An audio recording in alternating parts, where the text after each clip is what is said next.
Hello dear students, कैसे हैं सभी। आई होप आप सभी लोग बहुत बढ़िया होंगे। बच्चों, आज हम बात करने वाले हैं कैपेसिटर्स के ऊपर। तो आज का हमारा टॉपिक है कैपेसिटर्स। हमने हमारे प्रीवियस क्लास में इसके न्यूमेरिकल्स आपको एक्सप्लेन किए थे, ठीक है। और आज हम इसके प्रीवियस लेक्चर में हमने आपको इसके कॉन्सेप्ट और फॉर्मूले एक्सप्लेन किए थे। आज की क्लास में हम न्यूमेरिकल्स एक्सप्लेन करने जा रहे हैं आपको स्टूडेंट्स। तो आज की क्लास आपके लिए बहुत इंपॉर्टेंट होगी। और अगर आपने अभी तक हमारे यूट्यूब चैनल को सब्सक्राइब नहीं किया है तो आप अभी हमारे यूट्यूब चैनल को सब्सक्राइब कर सकते हैं, ठीक है। और लेट्स गो स्टार्ट। तो चलिए स्टार्ट करते हैं आज की क्लास, ठीक है। ओके। सो बच्चों, सबसे पहला क्वेश्चन आपके सामने जो है वो ये रहा, ठीक है।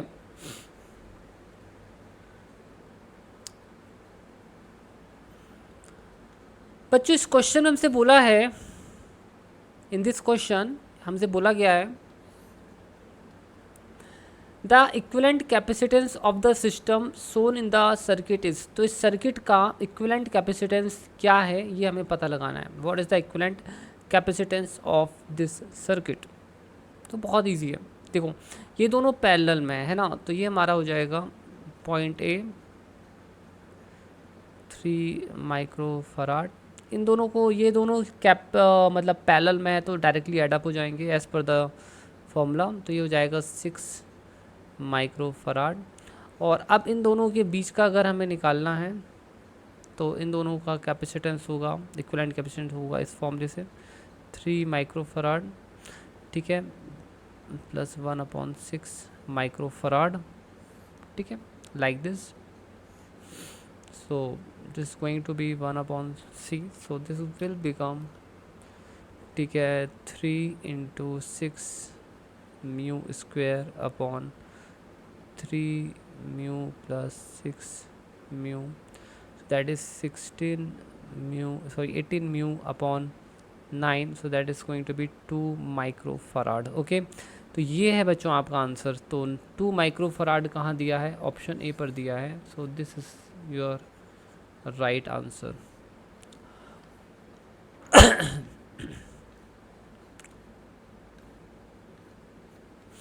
चलिए बच्चों, नेक्स्ट क्वेश्चन की तरफ हम आगे बढ़ते हैं।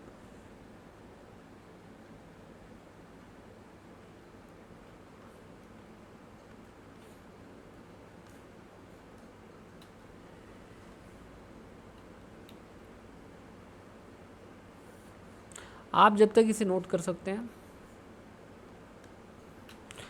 नेक्स्ट क्वेश्चन स्टूडेंट्स हमारा ये रहा। Let's do this question. So students, इस क्वेश्चन में हमसे बोला गया है the effective resistance of two capacitors are, ठीक है। तो दो कैपेसिटर्स हैं, उनका इफेक्टिव रेजिस्टेंस इतना है एंड इतना है when they are connected in series. तो जब सीरीज में कनेक्ट करते हैं तो इतना होता है, और जब पैरेलल में कनेक्ट करते हैं तो इतना होता है। तो सपोज दैट कि C1 एंड C2 हैं और ये इक्विवेलेंट कैपेसिटेंस है। तो सीरीज़ में पहला वाला बोला गया सीरीज़ में है, तो सीरीज़ में जो कॉम्बिनेशन होता है वो ऐसा होता है, एंड दैट इज़ कितना है 3 माइक्रोफराड, ठीक है। और फिर इसके बाद इससे हमें मिल जाएगा 3 माइक्रोफराड इक्वल टू हो जाएगा C1 C2 upon C1 plus C2, ठीक है। दूसरा है जब हम इन्हें पैरेलल में जब पैरेलल में ऐड करते हैं तो कैपेसिटर्स डायरेक्ट ऐड हो जाते हैं, ठीक है। तो ये हमारा हो जाएगा C1 plus C2 equals to 16 microfarad, ठीक है। तो फराड में नहीं लिख रहा हूँ, यूनिट हम बाद में लिख देंगे, ठीक है। अब the capacitance of the two capacitors are, so इन हमसे पूछ रहा है कि C1 एंड C2 एक्चुअली में होगा कितना। तो बच्चों यहाँ पर एक बड़ी बढ़िया सी ट्रिक है, मैं आपको बता देता हूँ। आप ऑप्शंस ट्राई कर सकते हो। जैसे मुझे मालूम है ऑप्शन डी है, तो मैं एक बार इसको ट्राई करके देख लेता हूँ कि ये वर्क करता है या नहीं करता। तो अगर हम 12 और 4 को अगर हम ऐड करते हैं तो मुझे मिलता है 16। अगर मैं इन दोनों को ऐड करूँगा तो भी मुझे 16 मिलेगा। बट अब मैं इसको भी देखता हूँ कि ये सेटिस्फाई होता है या नहीं होता है, ठीक है। Okay, so let's try this one. So 3 microfarad है, ठीक है। तो ये हो जाएगा 12 इंटू 4 अपॉन 12 प्लस 4। तो ये हमारा हो जाएगा 12 इंटू 4 अपॉन 16, ठीक है। हम ये देखेंगे कि हमारा जो है 3 माइक्रोफराड आता है या नहीं आता है। सो 48/16, ठीक है, और ये हमारा वो जो हो रहा है सॉल्व करने पर, ठीक है, 3 माइक्रोफराड तो आ गया। तो ये हमारा राइट आंसर है। आप इसमें ट्राई करेंगे तो नहीं आएगा, इसमें ट्राई करेंगे तो नहीं आएगा, इसमें ट्राई करेंगे तो नहीं आएगा। आपको समझ में आ गया? तो इस क्वेश्चन को पूरा सॉल्व करने की जरूरत ही नहीं है। अगर आप पूरा सॉल्व करेंगे तो it will be too time consuming, ठीक है, तो ये बहुत टाइम कंज्यूमिंग हो जाएगा। चलिए स्टूडेंट्स, तो फिर अब नेक्स्ट क्वेश्चन की तरफ हम आगे बढ़ते हैं। स्टूडेंट्स, ये रहा हमारा नेक्स्ट क्वेश्चन, ठीक है, and let's do this question now. तो इस क्वेश्चन में हमसे क्या बोला गया है? हमसे बोला गया है the distance between two plates of parallel plate capacitor is doubled, ठीक है। तो बोल रहे हैं कि जो डिस्टेंस है पैरेलल प्लेट कैपेसिटर का उसे डबल कर देते हैं। तो ये इनिशियल डिस्टेंस था, लेटर ऑन इसे डबल कर दिया गया है ना। And the area of each plate is halved, और एरिया को हाफ कर देते हैं, तो ये हाफ हो गया। If C is the initial capacitance, तो इनिशियल कैपेसिटेंस कितना होगा? Epsilon naught A upon D. तो हमसे बोल रहे हैं फाइनल कैपेसिटेंस कितना होगा? सी डैश इक्वल टू हो जाएगा तो एप्सिलॉन नॉट, तो ये हो गया a/2 और ये हमारा हो गया 2d। तो ये हमारा हो रहा है 1/4 एप्सिलॉन a अपॉन डी। तो this is going to be 1/4 into C. तो ये हो जाएगा c/4, ठीक है। तो राइट आंसर ऑप्शन ए है, ठीक है बच्चों। बड़ा ही सिंपल सा क्वेश्चन था जो हमने किया है अभी। अब हम लोग नेक्स्ट क्वेश्चन की तरफ बढ़ने वाले हैं आगे। स्टूडेंट्स, ये हमारा नेक्स्ट क्वेश्चन है, ठीक है, और अब हम इसे यहाँ पर करेंगे। तो इस क्वेश्चन में हमसे बोला गया है एक capacitor of capacitance C equals to 900 picofarad is charged fully by 100 volts battery, ठीक है। तो इसको फुली चार्ज कर दिया गया है by 100 volts battery as shown in the figure A, ठीक है। तो यहाँ पर आप देखेंगे इसको फुली चार्ज कर दिया गया है, ठीक है। अब इसके बाद बोला है and it is disconnected from the battery, और जब एक बार फुली चार्ज होता है डिसकनेक्ट कर देते हैं and connected to another uncharged capacitor, दूसरे कैपेसिटर से चार्ज कर देते हैं, ठीक है, ठीक है। ऑफ द कैपेसिटी, इसका भी कैपेसिटी 900 है, सेम कैपेसिटी है। The electrostatic energy stored in the system P, तो यहाँ पर इलेक्ट्रोस्टैटिक एनर्जी कितनी स्टोर होगी वो हमें निकालना है। तो स्टूडेंट्स देखो, जो हमारा बेसिकली इलेक्ट्रोस्टैटिक एनर्जी होती है यहाँ पर यू, मैं आपको पहले ही बता चुका हूँ, हाफ CV² होती है, ठीक है। So it is half CV²। अब बेसिकली हम ये कैसे पता लगाएंगे कि हमारा जो एनर्जी है वो कितना है? तो अगर हमें हमारे एनर्जी को पता लगाना है तो हमें यहाँ ये पता लगाना पड़ेगा कि यहाँ पर कितना पोटेंशियल है, what is V1 and what is V2। तो हमको ये पता लगाना पड़ेगा। जब हम ये पता लगाएंगे तभी हम पता लगा सकते हैं कि कितनी एनर्जी है यहाँ पर, है ना। Otherwise we won't be able to do that. तो चलो करते हैं। तो हम यहाँ पर यूज़ करेंगे एक फंडामेंटल प्रिंसिपल का, वो होता है conservation of charge, conservation of charge. Charge conservation का हम यूज़ करने वाले हैं। अब देखो स्टूडेंट्स, हम कैसे यूज़ करेंगे चार्ज कंजर्वेशन का वो मैं आपको बता देता हूँ, ठीक है। देखो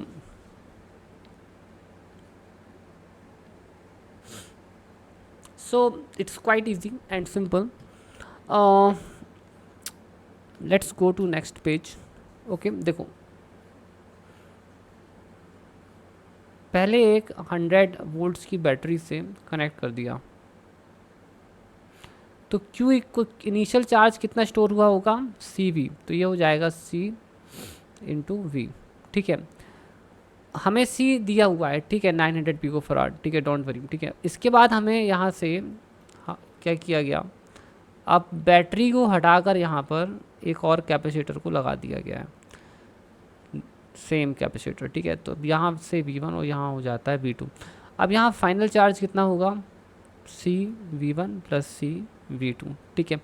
अब कंजर्वेशन ऑफ चार्ज बोलता है कि जो इनिशियल चार्ज था वही डिस्ट्रीब्यूट हो गया है ना।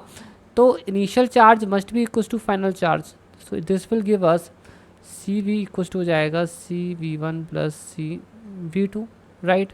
तो यहाँ से अगर हम देखें तो ये कट गया, ठीक है। सो हमारा जो V है, ठीक है, वो बेसिकली हो जाएगा V इक्वल्स टू हो जाएगा, V हमें कितना दिया गया था वोल्टेज? 100 वोल्ट्स, ठीक है, V1 प्लस V2। अब स्टूडेंट्स यहाँ पर एक गेम है और वो ये है कि V1 और V2 हमारे बराबर होंगे। वो उसका रीज़न ये है कि दोनों की कैपेसिटी बराबर है, और जब दोनों की कैपेसिटी बराबर है तो दोनों पर जो चार्ज स्टोर होगा वो इक्वली चार्ज स्टोर होगा। ठीक है, अगर हमारे कैपेसिटी कंडक्टर्स की सेम है तो वो सेम चार्ज स्टोर करेंगे और सेम पोटेंशियल इसमें आएगा, सेम कैपेसिटी है। ठीक है, सो V1 इक्वस टू V2, तो ये हमें मिलेगा V1 इक्वस टू हो जाएगा 100/2 दैट इज इक्वस टू 50, और V2 हमारा हो जाएगा 50। ठीक है, गॉट इट। अब हमें ये करना है, फाइनल इलेक्ट्रोस्टैटिक एनर्जी निकालनी है। So it is going to be half C V1² plus half C V2²। पहले कंडक्टर में जो स्टोर है दूसरे कंडक्टर में स्टोर है, दोनों सेम ही है। So half 2 times half V1²। ठीक है, ये हमारा हो जाएगा अब ये हो जाएगा C V1²। सो कैपेसिटेंस है 900 पिको फराड। ठीक है, -12 इंटू 50²। तो आप इसे सॉल्व कर लेना, you will be getting 2.25 into 10⁻⁻⁻6 joules. ठीक है, तो ये आपको सॉल्व करने पर मिल जाएगा, जो कि काफ़ी इजी है, और आपका आंसर होगा बी। ठीक है, answer B is the right answer. I hope students कि ये आपको क्लियर हो गया होगा। अब हम हमारे नेक्स्ट क्वेश्चन पर चलने वाले हैं। सो get ready soon for the next question. जब तक आप चाहें तो इस सॉल्यूशन नोट कर सकते हैं।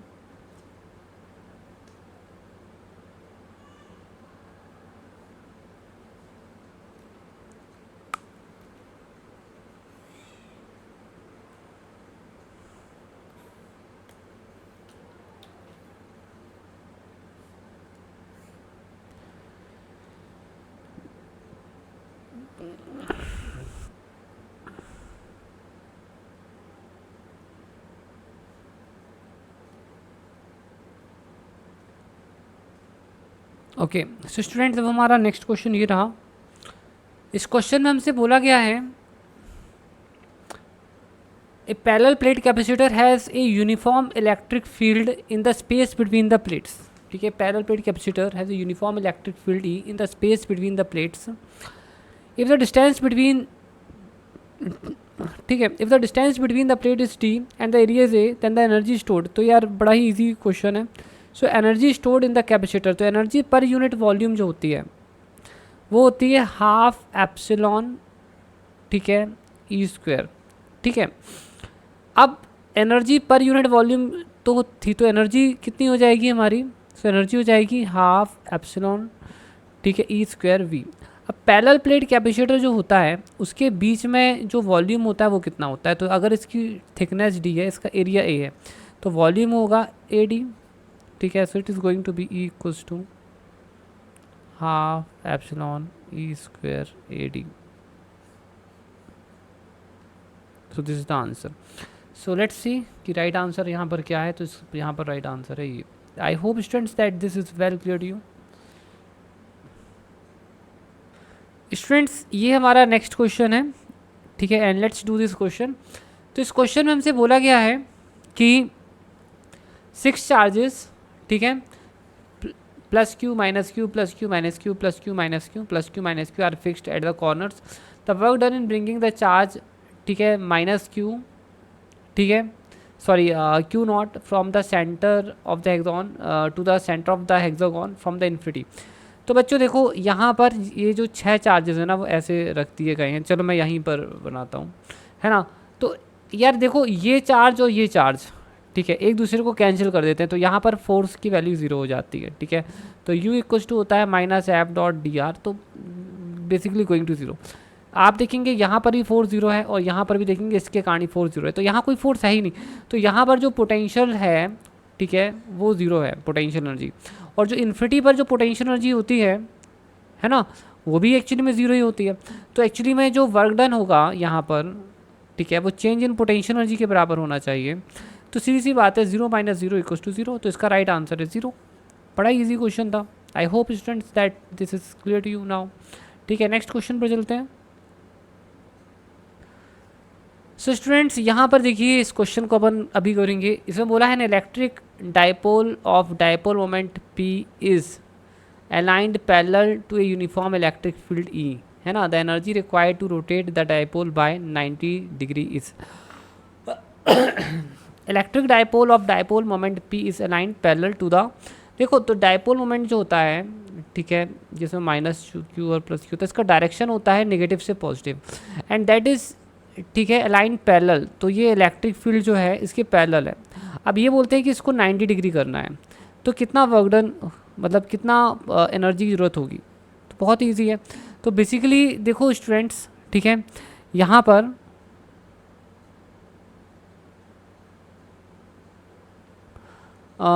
बेसिक बता देता हूँ, the energy required, so energy required is equal to work done, ठीक है, so final potential energy minus initial potential energy, तो ये हो जाएगा P E cos theta F, ठीक है, minus minus P E cos theta I, ठीक है। तो ये 90 डिग्री का है फाइनल पोजीशन में, तो कॉस 90 ज़ीरो होता है, minus minus plus P E cos zero, that is going to be P E. तो इसका राइट आंसर क्या हो गया? Option C is the right answer of this question, ठीक है। I hope that this is clear to you students. ये हमारा next question है, ठीक है, और बहुत ही ईजी क्वेश्चन है।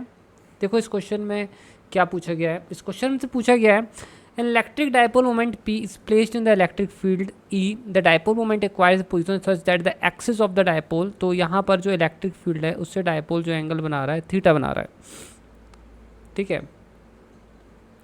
ठीक है। अब यहाँ पर बोला है assuming the potential energy to be zero when, तो यार ये बात तो सीधी है, देखो हम जानते भी हैं कि जब डायपोल इलेक्ट्रिक फील्ड में होता है तो पोटेंशियल एनर्जी इतनी होती है, ठीक है, तो इट इज़ इक्वल टू होती है minus P E cos theta. तो अगर हम थीटा को 90 डिग्री कर देंगे तो यू की वैल्यू ज़ीरो हो ही जाती है, ठीक है, ये तो हमें मालूम है।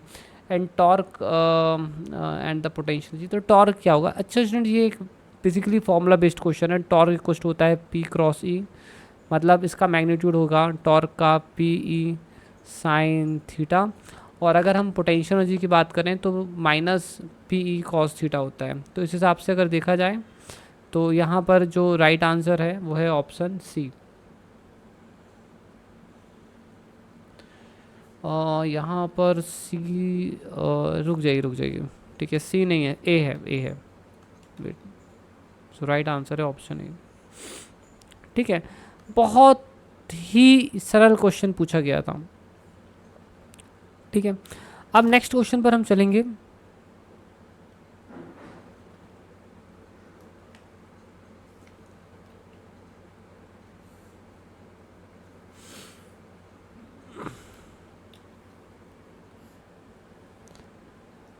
स्टूडेंट्स ये हमारा जो है नेक्स्ट क्वेश्चन है, ठीक है, और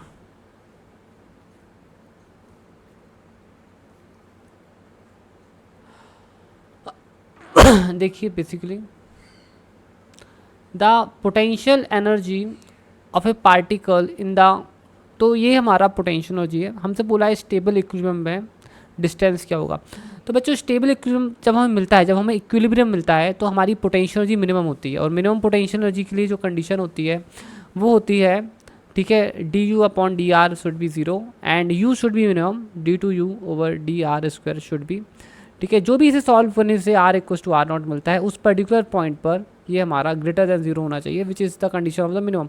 तो हम यहाँ पर D u upon d are करते हैं सॉल्व, तो हम इसका डिफरेंशियल कर देते हैं, तो ये हमारा हो जाएगा minus 2a upon r cube minus b, ठीक है, माइनस 1 अपॉन आर स्क्वायर।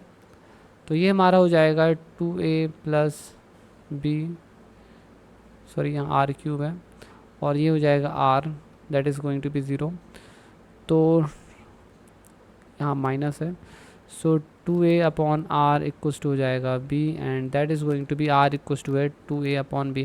हम एक फर्दर चेक कर सकते हैं बट इससे आगे चेक करने की ज़रूरत है नहीं क्योंकि हमारे पास एक ही वैल्यू आई है यहाँ पर, ठीक है। So that is the right answer, okay students. So I hope that कि ये आपको अच्छी तरह से जो है क्लियर हो गया होगा, ठीक है। स्टूडेंट्स इसी के साथ हम हमारा ये आज का वीडियो यहाँ पर एंड करेंगे। आई होप स्टूडेंट्स कि आपको आज के वीडियो से काफ़ी फ़ायदा मिलेगा पढ़ने में। स्टूडेंट्स अगर आपको हमारा वीडियो पसंद आया है तो प्लीज़ हमारे चैनल को सब्सक्राइब करिएगा, ठीक है, और अपने दोस्तों के साथ शेयर ज़रूर करिएगा, ठीक है, और लाइक करना भी मत भूलिएगा। थैंक यू बच्चों, बाय बाय, टेक केयर।